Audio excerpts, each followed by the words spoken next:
बिस्मिल्लाहिर्रहमानिर्रहीम। अस्सलाम वालेकुम। नमाज में औज़ु बिल्लाहि मिनश शैतानिर्रजीम और बिस्मिल्लाह कब कब पढ़नी चाहिए, और फिर इनका पढ़ना सुन्नत है, वाजिब है या फिर मुस्तहब है। देखें, ये वो मसला है जिसको हर एक मुसलमान के लिए जानना समझना इंतहाई ज़रूरी है। सबसे पहले तो ये समझें कि नमाज में औज़ु बिल्लाहि मिनश शैतानिर्रजीम कब कब पढ़नी चाहिए।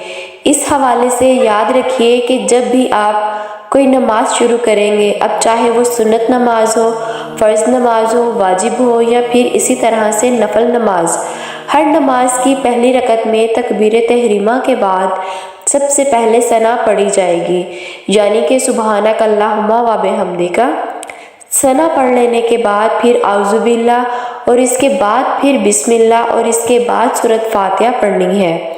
पहली रकत में सना पढ़ने के बाद जब आप औज़ु बिल्लाहि मिनश शैतानिर्रजीम पढ़ चुके हैं, इसके बाद फिर आप पूरी नमाज में, अब चाहे आप 4 रकत पढ़ रहे हों या 2 रकत पढ़ रहे हों या फिर 3 रकत अदा कर रहे हों, जितनी भी रकतें आप पढ़ रहे हैं, दोबारा से औज़ु बिल्लाह को इस नमाज में नहीं दोहराना।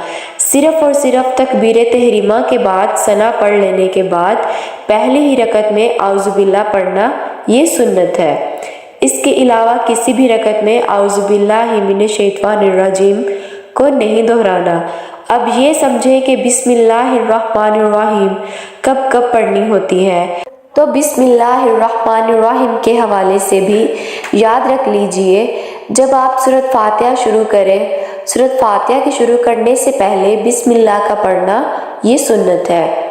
अब चाहे जिस रकत में आप सूरत फातिहा पढ़ रहे हों, जब आप सूरत फातिहा पढ़ेंगे तो सूरत फातिहा के शुरू करने से पहले बिस्मिल्लाह का पढ़ना ये सुन्नत है। अब ये बात भी समझने के काबिल है कि सूरत फातिहा पढ़ने के बाद जो सूरत पढ़नी होती है, इससे पहले भी बिस्मिल्लाह पढ़नी चाहिए या नहीं। तो इसका जवाब ये है कि जब आप सूरत फातिहा के बाद कोई दूसरी सूरत शुरू से पढ़ रहे हों, जिस तरह के अक्सर लोग जो हैं वो 30वें पारा की मुख्तसर सूरतें पढ़ते हैं, यानी कि जिस तरह से सूरतुल इखलास, सूरतुल कौसर, सूरतुल फलक या फिर सूरतुल नास वगैरह, इन सूरतों को ज़्यादातर लोग पढ़ते हैं। अब इस मसले को समझ लें कि अगर सूरत फातिहा के बाद आप कोई ऐसी सूरत पढ़ रहे हैं जो शुरू से है, मिसाल के तौर पर आप कुल हुवल्लाहु अहद पढ़ रहे हैं, तो फिर इससे पहले बिस्मिल्लाह का पढ़ना ये मुस्तहब है। अब नमाज में जहाँ तक सुन्नत और मुस्तहब का किरदार है, वो ये है कि अगर आप सुन्नत और मुस्तहब को अदा कर लेते हैं तो इससे आपकी नमाज का सवाब बढ़ जाएगा। यानी कि अगर आप सुन्नत और मुस्तहब पर अमल करेंगे तो आपको ज़्यादा सवाब मिलेगा।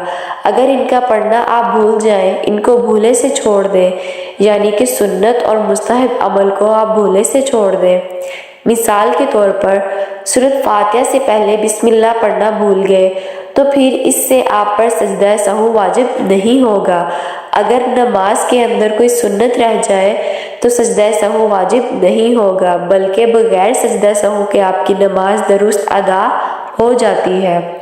हाँ, अगर नमाज के अंदर कोई वाजिब भूल जाए तो इससे सजदा सहू वाजिब होगा, फिर आपकी नमाज अदा होगी।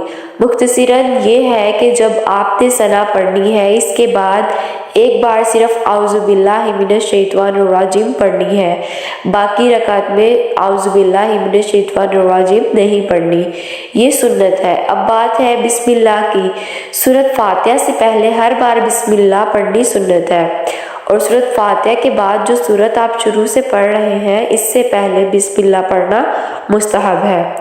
उम्मीद है आपको समझ आ गई होगी। वीडियो पसंद है तो वीडियो को लाइक कर दें और चैनल को सब्सक्राइब करना मत भूलना, ताकि ऐसी अच्छी मालूमात आप तक पहुंचती रहे। अल्लाह रब्बुल इज़्ज़त आपका और मेरा हामी नासिर दुआ में याद रखें। अल्लाह हाफिज़।